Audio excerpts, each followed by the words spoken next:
What's good, y'all? My name is Open Buck. This is my partner. Hey guys, this is Harrison. Welcome back to TruSpace. Yup. And Venus is in Libra. So let's break down what this transit's going to do for us. What is it going to mean and how it's going to impact our relationships, how it's going to impact our finances, our possessions, and just our ability to feel stable within the world, our self-pleasures and going through all of that and how we can manage our relationships through the seasons and get the best out of this transit and try and avoid some of the pitfalls and the impending naivety that Venus and Libra can inevitably bring upon us. So, how would you break down Venus and Libra? So we have Venus coming from being debilitated in Virgo, where it's very hard for us to always feel love, appreciation, relatability, and connection. It was much more orientated towards being practical, focus on our routines and our health. But now having Venus in that air sign, compared to like the rest of what's happening on the sky too, because we don't have any air energy. This is giving us some energy towards communication, balance, and harmony in a very strong sense to add into what we just harvested from Venus into Venus and Virgo. 100%. I bet even in Venus and Virgo, a lot of people in the relationship, whoa. I was even looking back, yo. I swear, when we do these, I just look back at my life or like the last couple of days, the last couple of weeks. I'm like, yo, that makes so much sense. That's because of that alignment. But you're right. Like a lot of people might have been really working on their relationships, hashing relationships out, Mhm. hashing out kind of new esoteric contracts, whether it was consciously or subconsciously. It was kind of like a spring cleaning, or you're trying to make sense out of your relationships type of energy being carried on into now, where now it's kind of like a fresh start where you can kind of create new ideas, new ways of connecting with people, not even just new people and new relationships, but renewed like contracts, a new contract that you're making with people that you already do have relationships with. So this is the power, the potential of Venus and Libra. Because now, since Venus and we're all being affected by this energy, we're all more agreeable and more open to relationships and new ways of having relationships. Now is the best time to sit down with the esoteric lawyer and redo your relationship contracts that you have with people and renegotiate terms that are more favorable for both sides. Mhm. A lot of time Libras would negotiate terms that does not work in their own benefit. Oh yeah, Yeah, they'll give overdue. first. Yeah, I yeah, extended hand first. yeah. Oh, they overdo. Like even at Venus being home here, you might overdo the Venus energy in general, overdo cooperation, connectivity, and things like that. Like social like service in general, like say, and when you go to like McDonald's and things like that in a restaurant, someone show you like service, that's good, but too much service, too much a sense of connectivity, it does not let you enjoy the space that you are in. It Like, why becomes this almost nigga like, following me? Like, yeah, get why, yeah, right. basically. Mm-hmm, mm-hmm. And 100%. And there's that fine line that you have to balance between, and then Yeah, look, yeah, yeah. That's social rules and social awareness. That's what make Libra the best at it, basically. 100%, and look at them balancing the tightrope, which would lead to indecision sometimes. But that tightrope, look at how they're literally the bridge between the rest of the zodiacs, and it literally acts out like that, a bridge, a tightrope. But sometimes that bridge isn't as wide, it's a tightrope, if you get what I mean. Mm. But Libras can balance that so well, so well. A Libra will give an address to the public and somehow bless both sides, both like exalt both sides type of deal, and walk out, everybody feel good. Everybody Mm. feel good after that. Sometimes it might give you the energy where people maybe over like Sagittarius with the over exaggeration with here to do with the cooperation and the balance to the point it might even seem fake depending on which side you're looking at it, but you're Mm-hmm. missing the point that the Libra said to reach all sides. But it's Well, impossible. It would have to sound like a lie somehow, which is the funniest part about it. And that happens when a lot of work wasn't done, say Venus and Virgo, and you're not bringing substance to the relationship, where you're not bringing a level of understanding, where you're trying to renegotiate a contract that doesn't include or even present the other person's true desires, if you get what I mean.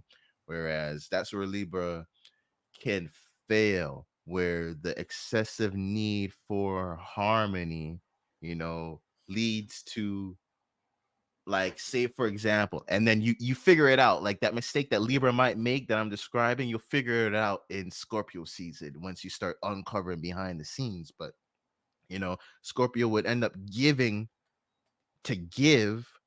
I mean, Libra end up giving to give, even though that's not the thing that the person wanted, or that's not the thing that's going to create the equilibrium. But just for the sake of feeling like they're working towards peace, like they're working towards equality, there could be, an extension of self, or trying to compromise or give something out that isn't necessarily what the person had wanted, or is not something that's going to better the relationship. This is the type of person who is in a relationship and it's losing its spark. So they suggest an open marriage or an open relationship where they start fucking other people. It's like that type of shit. Maybe all you needed to do was, what you really wanted was to spice up. So you could have written a different contract that would have suited the same need.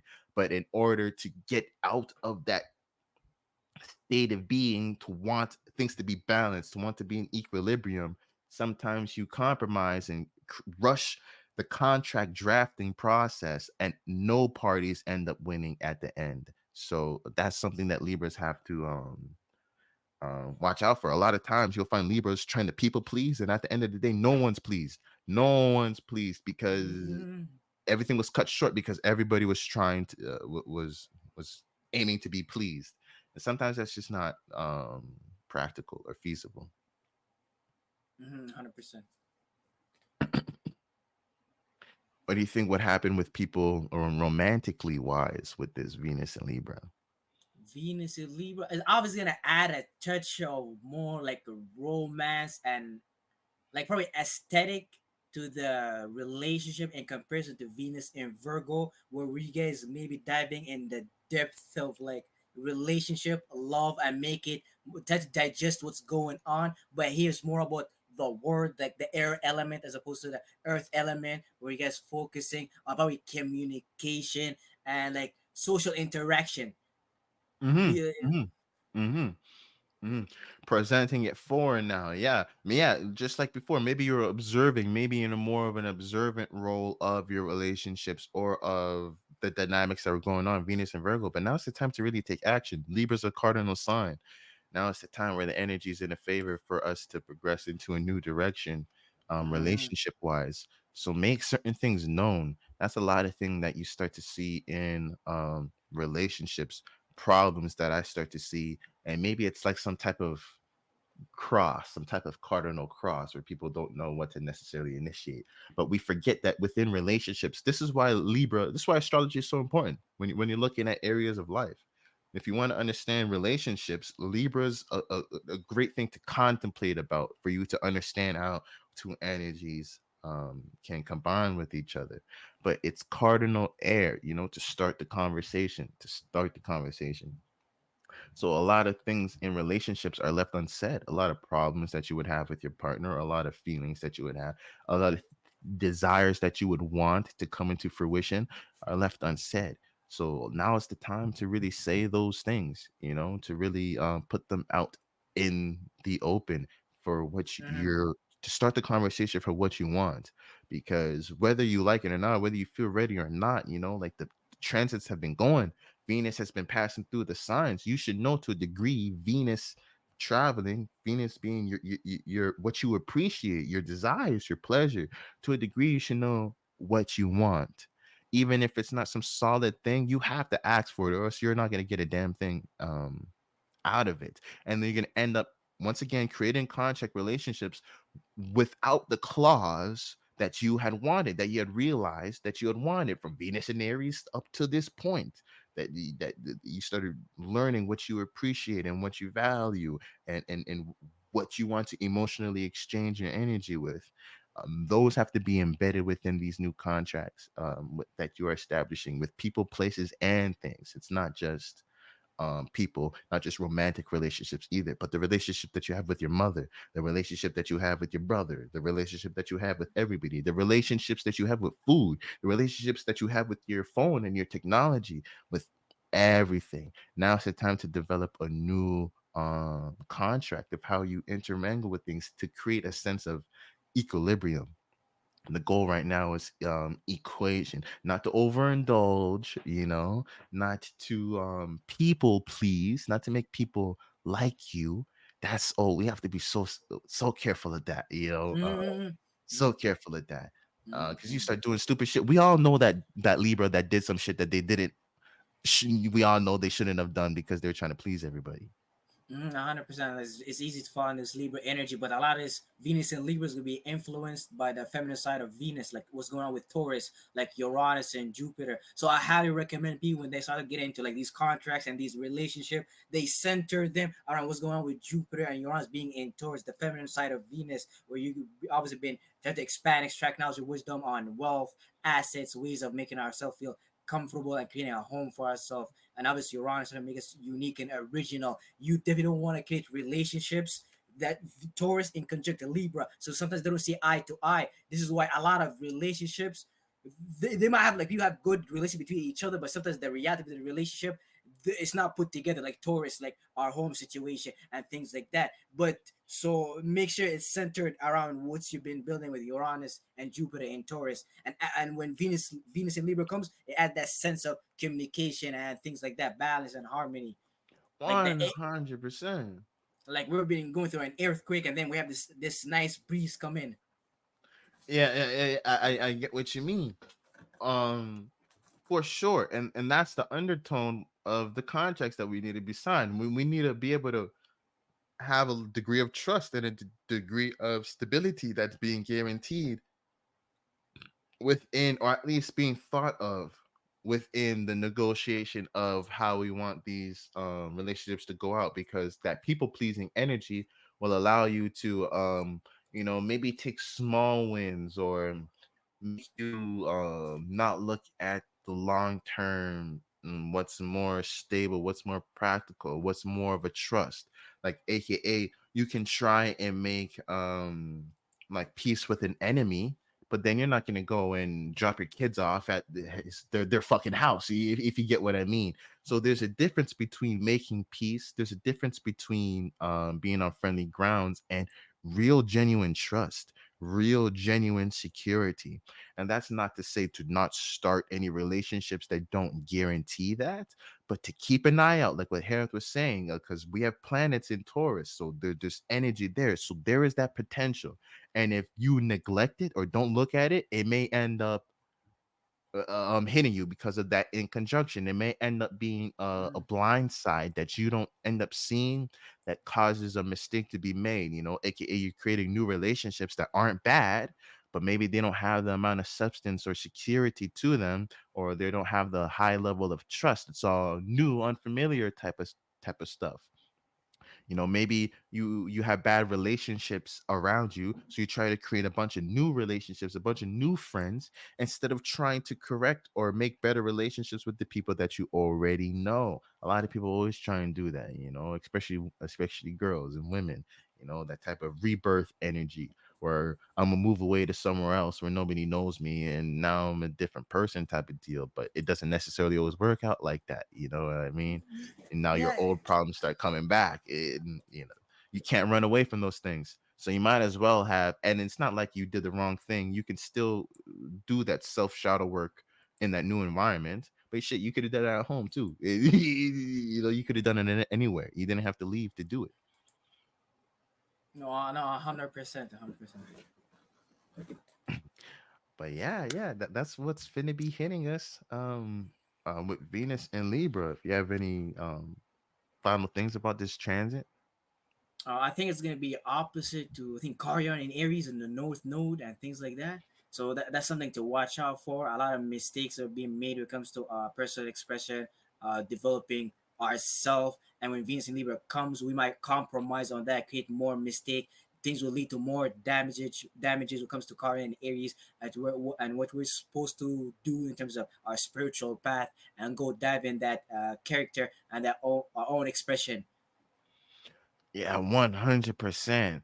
Oh, look at that opposition, because that's interesting. Because if Chiron's by, the North Node, it's kind of making it's like when you look at your spiritual destiny or the destination that you're heading into, you're reminded of old wounds, you're reminded of old mistakes that are being made.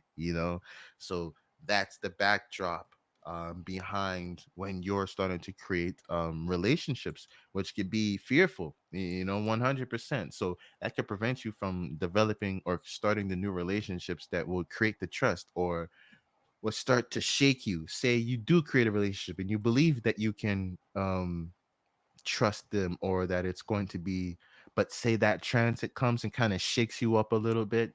um don't deter and let that make you give up faith on having that type of relationship. It's probably things that we need to learn about our individuality. Like, a lot of people don't realize this, but people come and leave your life at very destined times. Like, there's a rhythm to it, there's a flow to it. It's easier to see in hindsight, the people that had come in and out of your life. You start to see you were in certain mentalities when these people came in, you left those mentalities when certain people came out. So you don't need to really hold on to those types of things, but all of them build your knowledge on relationships. All of them teach you of what you want and how you want to present yourself socially. So there might be some uncomfortability, or some self-development that you have to decide to go towards, that may be uncomfortable, and it's forcing you to choose between your own individuality and pleasing other people or pleasing your relationships. And this is decision, and not really in a position to tell you what to choose, but this is a battle that you have to decide, whether what's more important to you. But don't neglect that North Node in terms of the self development. Just because the decision that requires you to be alone, the decision that requires you to stand on your own, or be brave, or to be pioneering, may seem more scary, but don't neglect that path. Don't jump on it and run away because what else is being presented is a little bit more pleasing, a little bit more soft hearted. Don't run away from it for those types of reasons and purposes. But yeah, that's that transit. Yep. Yeah, peace out, y'all, and stay safe this transit. Take care, guys.